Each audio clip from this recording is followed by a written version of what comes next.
Hello and welcome to Holistic Flow. I'm your host, Julie Francis. I'm an astrologer and coach, and today I am joined by Kema. Kema is a somatic therapist and shamanic practitioner that is trained in astrology and Buddhism that helps her clients work through unprocessed grief and trauma through empowering coaching, somatic sessions, and transformational offerings for mind, body, and soul. Thank you so much for being with us today, Kema. Oh, thank you, Julie, so much for having me. It's a pleasure to be here with you. Yeah, and thank you for that amazing introduction. Welcome. You're welcome. I'm really excited about our conversation because all of our conversations we've had thus far have just been so inspiring and empowering, and then also encompassed with like a soothing energy. So I know that you're going to bring all of that to our conversation today and share about what it is that you do and how you support your clients. So can you tell us more about yourself? Well, you can probably tell I'm Irish.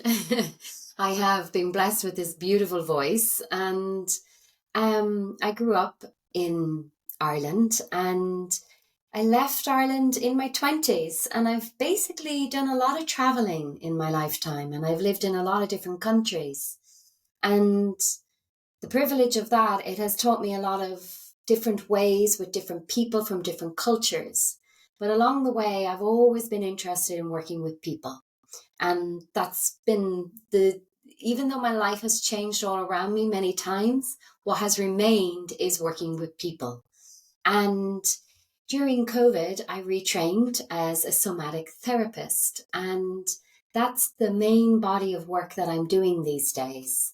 And what got me into this path was back in 2012, my body shut down. So, for lack of a better word, you could say I had a nervous system shutdown. And I experienced for the first time, I had to go on antidepressants and go into that kind of model of recovery. And so since 2012 to now, I've been on this journey of seeking an alternative way to create a life that I don't need to take a holiday from. And it's working well. The journey has had peaks and it's also had dark nights of the soul. It's had a lot of um, lost emotions, and but with that comes new modalities and new inspiration. So, for example, when I took the courage to make the big decision to leave living in London and to walk away from a salaried job, I ended up over in Peru on a pilgrimage. And that's where I first and really only ever met plant medicine. And that was a very big turning point in my life. It opened me up to creative energies that I never experienced before. And from there, I ended up living in a Buddhist center and learning about different types of meditation and how they can actually change the neuroplasticity in your brain if practiced regularly. So, and that led me to shamanism. And then I trained with the top guy in Ireland, Martin Duffy. And that training, I thought I could go on that training and get a piece of paper and work with clients. But actually, that training was more about the process of healing the wounded healer within. So very Chiron, if we bring it to the astrology terms, very Chiron energy is shamanic, was when I was doing my shamanic studies, although I didn't even know Chiron existed at that stage. And that was back in 2015. So over the course of the last decade, I've just immersed myself in alternative modalities and try to integrate and try to embody each aspect, because as you know, working for yourself in a modern world is not that easy. And you need to be able to cope with the shifts in your nervous system. And that's what I love most about the somatics is it helped me understand for most of my life, my nervous system was quite dysregulated. And I didn't even have that awareness. So even though I had studied shamanism, even though I had studied Buddhism, even though I had done different types of meditation, I still was dysregulated on the inside because I still hadn't processed some trauma from my past. And finding somatic work has really been a big game changer for me. But I find myself saying that a lot about the different modalities, you know? So, but currently, that's the most recent studies I've attended. And these are my main offerings now. I do private work and then I do the group work. And it really is helping people process unprocessed pain. And I feel this is essential now because if we don't know what we're carrying, if we don't shine a light on that shadow part, if we don't bring the unconscious into the conscious, then we are limiting ourselves. So, if that makes sense. Mm-hmm. Yeah, it does. Yeah. Yeah, so I let me ask you, how did you follow your path? You've literally had a path Hmm. that took you around the world. And how did you know what the next Hmm. right thing was for you? And Hmm. if along the way, was there anything that you actually felt inclined to follow, but then realized after, like, oh, this felt like a detour, but it happened for this reason? Like, what Hmm. was that experience like? Great question. So, just to come back to a point in my life when I decided to leave London in 2015, and there was this one book called Embracing Uncertainty.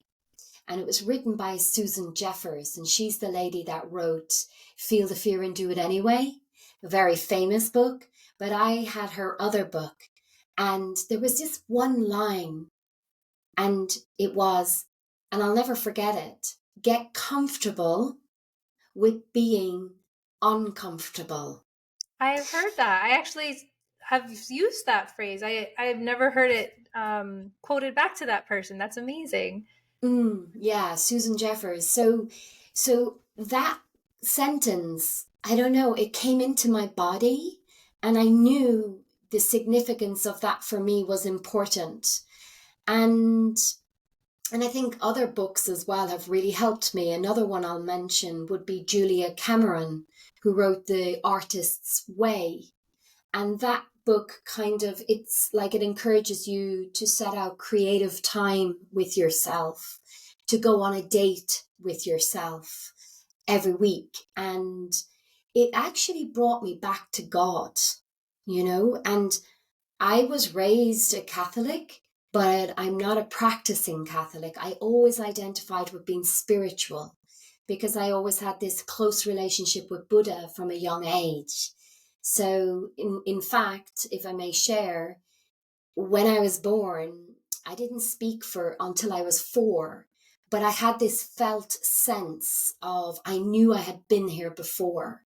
So I always knew and felt what reincarnation was. I just didn't have the language. And so, but getting back to your question, is a really, really good question. How did I know what step to take each way? Well, you have the embracing uncertainty aspect, right? You know what's not working, and you have to have courage. You have to develop courage within yourself to have conviction to follow your gut. Now, in society, I think we're very disconnected to our gut instinct. And I also will go a step further and say that's actually quite deliberate. Mm. because when we are not aligned to our own direct connection with source energy, when we're not aligned to our bodies, which is why I love the somatic work, because that connects us back into the body, which is where our natural intelligence system is, where our instincts lie. So you asked me, how did I know? I get these feelings in my body, and then the energy will just shift, and then it's a go. And sometimes you have to wait and wait and wait, and it's so frustrating. You could be in a bit of a funk for a few weeks. You know, it's like being in those retrogrades where you really are losing your mind and you think, what's happening? Should I just get a job? Should I just try and be normal? You know, should I just try and fit in? But that, if we name it, it's oppression. It's designed to keep us down here. It's designed to not keep us in this creative chi life force energy. So I guess I just always followed my heart. My heart has always been, and this is my Venus, in slap bang in conjunction with my sun and my moon when I was born. And Venus demands me to follow pleasure. And what a gift that is. What a privilege that I have, that I get the opportunity to follow pleasure. It doesn't mean that it's been easy, but that it means that I demand that from myself. I won't settle. I won't do something that I don't want to do, because I don't believe that's why humans are here. I think we're here for pleasure. We're here for love. We're not meant to be encaged, enslaved in modern prisons that most people don't see or know they're in, you know? So what helped me was my connection to my heart, was my connection to my soul, and I suppose my felt sense of this feels right. My body is saying yes. And I guess if there's any listeners listening right now and they still don't know what that is, I would break it down just like this. When you're making a decision about what's the right next step for you, ask yourself this: does it feel expansive, or do I contract? So even the body language, am I getting smaller at the thought of moving to that country, or does it excite me? Yeah. Should I study somatics, or will I stay doing what I'm doing? So it's an expansive energy in your body, and it should feel exciting, you know? So it should have this little, energy running up and down your body of fluttery, you know? But also bear in mind, if we have unprocessed trauma, which most of us do, what might present is fear. And it's fear that's blocking us from getting to that true essence as to why we incarnated here in this lifetime, and what our contract is. So I hope that helps. And I don't know if I answered all the question, Julie, but let me know.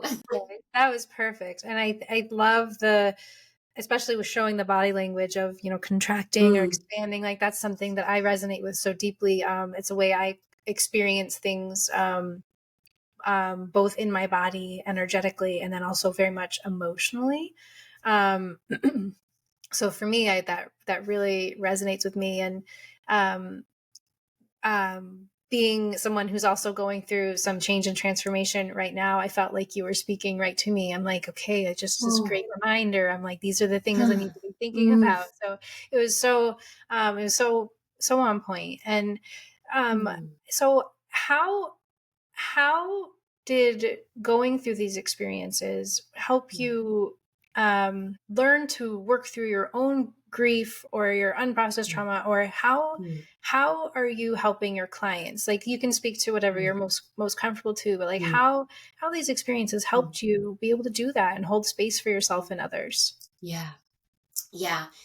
Great question, Julie. I have this mantra, And my mantra is, I create new mantras when I need them. For example, a new one that came in this week is, I move through life with ease, right? So when I have a belief going looping that, oh, it's difficult to be self-employed, for example, we need to, transform that belief into, I move through life with ease, because we become what we believe, right? So there's the coaching aspect.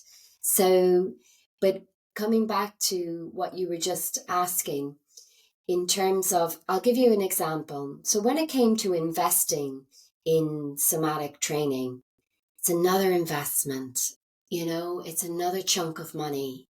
And by stepping into these investments, I'm investing in me.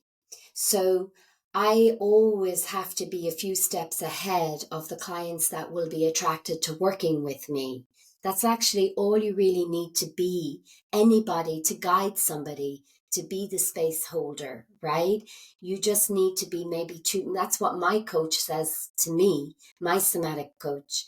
So when it came to this recent investment in this training, it was, I had to go through, am I going to make this work for me? Am I going to get a return? I had to go through all of the details. But really what you're asking yourself is, am I worthy? Am I worthy to receive? And this is where it can be really difficult for a person, because, we're all trying to learn how to evolve, and we're not taught this stuff in school. So we have to value this, and therefore there has to be a financial investment. Otherwise, if it's just for free, you're not really going to show up and take that seriously, So, um, yeah, so there's that part. How can I ensure that I'm in integrity when I'm working with my clients? So another reason why I chose this training is because we have a global community for life. So I have access to constant therapeutic services. And my nervous system loves knowing that if I need to reach out to my community members and say, can you hold space for me while I discharge this stress that I'm carrying or this pain, I can get that at my fingertips. So again, I'm very privileged, but again, I made a good decision to move closer to how I want to be in the world. And that takes time and money and devotion and commitment. So all of these different modalities have taken that, there isn't a quick fix. And we have to understand that what we're trying to transform needs to begin in self-love. The root is self-love. We're always trying to create a relationship with ourselves, because the relationship we have with ourselves is the relationship we have with others, and until we value ourselves, we think we value others, but you have to put that into yourself. And this is what they teach you in Buddhism, basically. This is what the loving kindness meditation is about, It's bringing it inward so that it can go out. And it makes sense, if we're not topped up, if I'm drained, how can I sit and be of service, So I'm also joined a group somatic council with different practitioners around the world, and we meet 3 times a month and we listen to each other. We're all entrepreneurs as well and creatives, and we're all facilitators, healers, leaders of these newer energies that are being birthed, and newer ways to really help people, So did I answer everything? I'm not sure I can speak a lot, Julie. Can you Can you tell me how do you uncover grief or unprocessed trauma within your clients? So like how Mm, does somebody know like if there's some, certain things have red flags or certain things feel a certain way, or sometimes it's a thought process. So like how do you mm, help your clients recognize that? mm. Yeah. Okay. So, firstly, when I'm working with a client, I'm always taking my lead from the client. And there's a reason for that. We have a very different approach in somatic reclamation work. This approach was designed by Emily Waymeyer, and this module is the foundational piece of a much bigger training. And this is really about reclaiming our bodies and coming into our bodies, because when grief occurs, when trauma occurs, it's safer to leave the body. So this is why it's a foundational piece of coming back into the body. And another person I value is Gabor Mate's work. And he's, a trauma specialist, and um, he's all about, your body remembers. So the client's body knows more than the client's memory, shall we say. Because when trauma gets in, confusion also enters the field. Because we're humans, but we have an energetic field. So within that field lies our personal trauma or ancestral trauma, and then we're connected to the collective trauma field also. So it's not for me to sit there and ask a person, tell me about your trauma and grief. We don't do it that way. We do it in a different way. We're not using traditional psychoanalytic modules. We're using the body as reference. So we begin every session the same way. Tell me what's going well, because this is reality. And then we step into what is causing distress for you today. And the top priority that client wants to discharge on will be active, but it may not necessarily be the topic that we're discussing 20 minutes later. And all the while, the safer we're operating from a place of, the safer a person feels, the more memory will be activated. So my job is to really create safety. So we do a grounding exercise. We bring in different forms of support. We identify different stabilities so that when they're activated in the trauma field, they can come back to stability. Why do we do this? We're doing this because we don't want to overwhelm the nervous system. We don't want it to go into freeze or shut down. I mean, that's part of the processing part, but my job is to locate the client and to see they're gone into freeze, but it's their job to feel in their body what's occurring. And that can be challenging in the beginning because not a lot of people live in their bodies, So from a somatic approach, and this is why I feel it's been the game changer and really a catalyst for me to combine everything I know, and to be able to work intuitively also, in a space when I'm one-to-one with a client. So it's not a case that they want to come in and say, I suffered grief. Every human being has lost something or someone. So we all carry grief. It's about the person's ability to deepen into trusting into the safe environment and addressing what's active. And then my job is to get them to identify, is that familiar in their bodies? And then we go back to earlier memories, if that makes sense. And then we work a process, because all the while we're trying to get to, early wounding, because that's where most of adult relationships are responding to childhood wounding because we had a need, it didn't get met, it got frozen.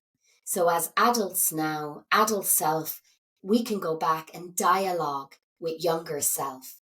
So this modality, somatic reclamation, it's a combination of a lot of different therapies in one. My teacher has over 35 years in the field. So she's created this from forming her own. I think why she created this is because she felt there was a gap. And this really encourages people to feel empowered in the process, and their body is the leader of that process. Yeah. I think empowering people to get in touch with their bodies and to uncover the information from there is just so important. And it it's beautiful, the process, because you're the space holder. You're inviting people to return to themselves in this way while being a safe guide.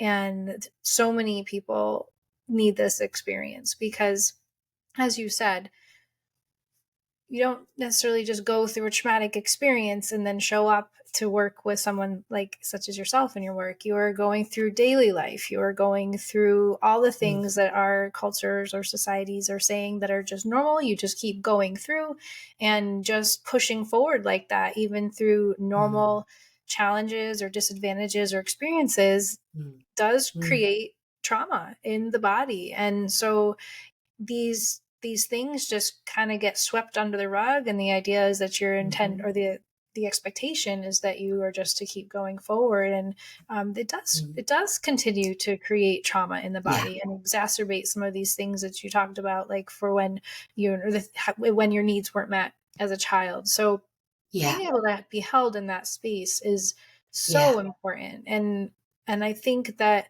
it's becoming more acceptable for Mm, people to be seeking this kind of guidance mm, and understanding that it's this kind of support can actually help and complement maybe medical or mental health things that are mhm, going on as mm. well. And I think Yeah. that this holistic view, and Mm, as you mentioned, you were on the search for an alternative life, mm, and and views and mm, experiences. I think, I hope we're moving into a more encompassed mm, space as we go forward. I know that you know uh, times change, leaders change, politics change things, especially being here in the U.S. We're living that right now. So I do hope that when it comes to holistic health and holistic well being, that we do continue on a trajectory of creating these safe and informed spaces for people, so that they really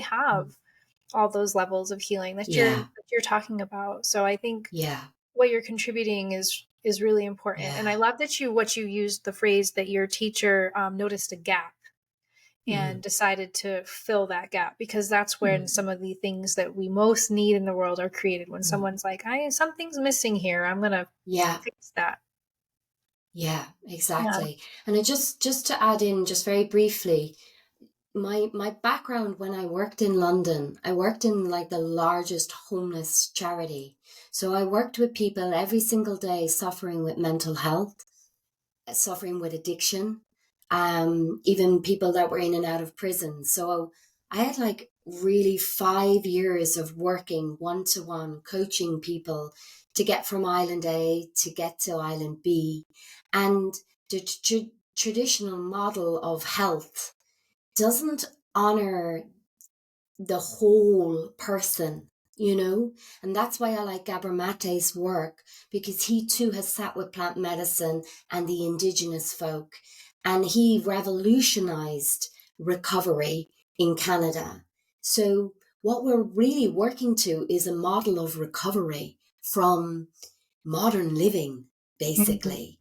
To live in the modern world is so taxing, it's dopamine hit after dopamine hit, and it's nervous system activation all the time. So, the best thing, and this is for anybody listening, even if you don't understand what's happening, getting to nature is the best thing we can do. Just sitting by a tree, sitting by a river, listening to water, listening to the ocean, anything with nature, it starts to automatically bring our nervous system back into alignment and balance. So, yeah, and it's free, you know, so it doesn't cost anything. Yeah, yeah. Model of recovery for modern living. That's really sitting with Mm, me. That you said that mm, so well. And I've never heard it phrased quite like that. And it's perfect. I'm just sitting with that a little bit still myself when I wanted to make sure that you knew how powerful mm, that was. It's so powerful. What is, yeah. this is super fun.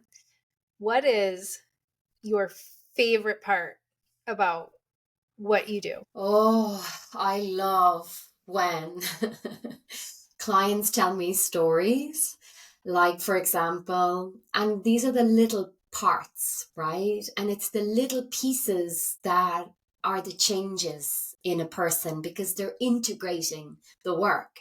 So, and they don't even realize it.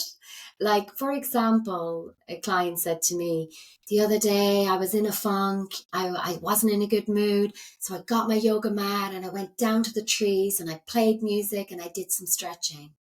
And she hadn't been on her yoga mat in about 10 years.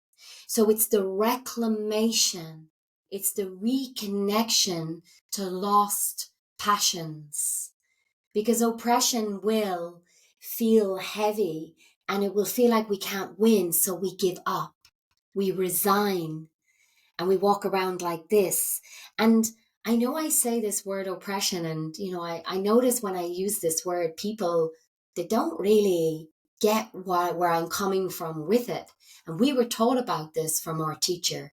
And to deny that it's there is just, in my opinion, at this point, it's ignorant because of class systems, because of privilege. It really is active in our society. And what we're very good at in our work is naming, because we're trained, if we name, we can contain it. We know what we're dealing with, right? So naming how I'm feeling, what am I experiencing right now, is half the battle, right? So what I love in my work is it's not actually in the therapeutic room, it's what happens outside the room. For example, another client, we worked on boundaries, and then eventually she had the courage to say no to this woman who kept asking her to walk her dog. And eventually she said, no, I don't want to walk the dog. And the only reason she was saying yes was because she felt sorry for that person, because that person had no friends. And it's interesting because that client then told me, I asked her, do you still have a relationship with her? No. So now that that person doesn't get her dogs walked, doesn't have anything to do with her anymore. So was that a friendship? Was that a healthy relationship? And that's the thing. This work helps people become authentic. And that's why I'm creating a workshop and researching authenticity, because my personal belief, just because I have a belief that I believe authenticity leads to a longer life, and I also think, and it leads to a healthier life. But I want to back that up with a bit of science. So I'm in the process of researching this, because there's always going to be skeptical people. Just because I feel it, just because I believe it, doesn't mean it's true, right? So I'm always growing as a person, and, looking for feedback as well to reevaluate what I'm doing, because I've sat in many spaces where I've witnessed people being re-traumatized. And again, that's why the client leads the session, because I'm not there to misinterpret, which is what happens in a lot of therapeutic settings. There's misinterpretation and re-traumatization. We're not interested in that. We work with the body. The body knows. So, yeah, but also with the coaching, we bring in the mindset part as well. And then the shamanic part is the soul part. And then the Buddhism part is the spirit, and then we've got the cosmic part. So there's many different layers to being a human, and working with somebody in a capacity where you're trusting them and you're paying them, their job is to be able to locate you. And so I feel now at this stage in my life, with all of these different modalities, and as I continue to empower myself, oh, that was my other mantra I wanted to share with you. As I empower myself, I empower others. And that's not egotistical, because the journey to get here, to actually realizing that that's what I'm actually doing, that I could be a role model to somebody who's 2 steps behind in a job that they don't like, or can't leave a relationship because they don't have financial independence, right? So as I empower myself, I empower others. And it's not just individuals. We're working through energetics. And nowadays, with light language and frequencies and quantum healing, anything is for the taking. It just depends on where your mind is ready to go on that journey. So, yeah, I'll leave it there because I could talk for Ireland.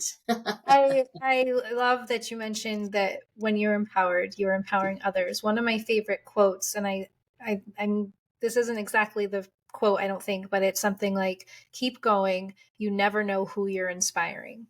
Mm, And that one has really resonated with me, because I have felt that as a person who's watching somebody else do work that's inspiring me, and has, is maybe going through a hard time, but I'm like, you have been such a great teacher or guide for me, like, keep going. mm, And then I've also felt it as the person who is keeping going and who's inspiring someone else. And so it's very mm, reciprocal, empowering and mm. inspiring, and being in connection with everybody in that way. And I love how that's part of your Venus coming through with your conjunct your moon and stuff. So that's really great. So Kima, will you tell us, what have you got going on? How can people work with you right now? Yeah. And I just want to say before I go to that, thank you so much for inviting me, because I've been watching some of your podcasts and the people that you're meeting, and I just love where you're putting your energy towards, and I love what you're creating.